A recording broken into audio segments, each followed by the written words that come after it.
Pour ceux qui se destinent à faire de la chimie plus tard, mais aussi pour la culture scientifique des autres, il peut être bon d'avoir quelques notions de nomenclature chimique. Dans cette vidéo, on va lister un certain nombre de types de fonctions chimiques que l'on peut rencontrer fréquemment, et la vidéo suivante montrera comment on peut les utiliser pour nommer de manière unique un composé donné. La chimie organique est l'étude des composés du carbone, c'est-à-dire des composés qui contiennent une chaîne d'atomes de carbone liés les uns aux autres. Parmi ces composés, on peut déjà distinguer les alcanes, pour lesquels les carbones ne font que des liaisons simples, soit avec d'autres carbones, soit avec des atomes d'hydrogène.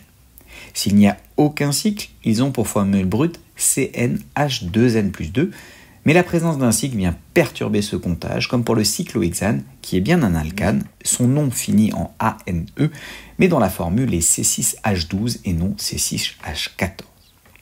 Notez qu'on va souvent utiliser ici la représentation dite topologique, où les atomes de carbone sont à chaque point anguleux de la ligne brisée que l'on dessine et portent automatiquement le nombre d'hydrogènes nécessaires pour qu'ils aient leurs 4 liaisons d'occupants.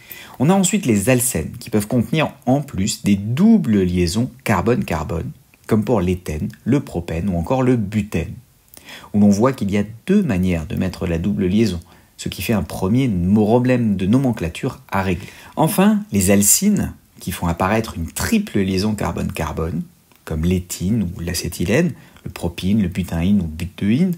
Ceux-ci sont plus difficiles à dessiner joliment en notation topologique car la géométrie impose que les carbones soient en fait sur la même ligne.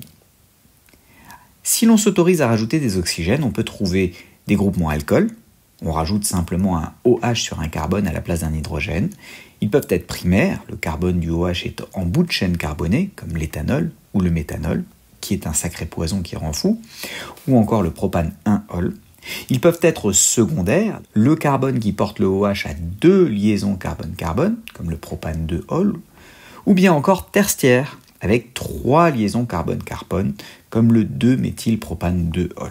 Les aldéhydes et les cétones sont un autre exemple. C'est quand le carbone est lié à l'oxygène par une liaison double, en bout de chaîne pour un aldéhyde, comme l'éthanal ou le propanal, ou au milieu de la chaîne pour une cétone, comme la propanone, la butanone ou le pentane 2 ou 3-one.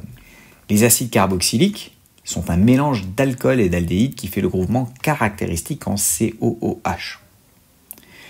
On a par exemple l'acide méthanoïque, aussi appelé acide formique, ou bien l'acide propanoïque. Les esters, mariage d'un acide carboxylique avec un alcool via une réaction d'estérification. Par exemple, l'acide éthanoïque plus le propane 1-ol donne l'éthanoate de propanyle, ou alors l'acide éthanoïque plus le propane 2-ol donne de l'éthanoate de 1-méthyléthyle. Et si on se permet en outre l'ajout d'azote, on a les amines, primaires quand l'azote n'est relié qu'à un carbone, la but-1-amine, secondaire quand il est relié à 2 carbones, ou tertiaire quand il y en a 3, la triméthylamine par exemple. Et puis finalement les amides, fruit de l'union d'un acide carboxylique avec une amine primaire, pour le N-éthylpropanamide, ou secondaire, pour le N-méthyl-N-éthylpropanamide.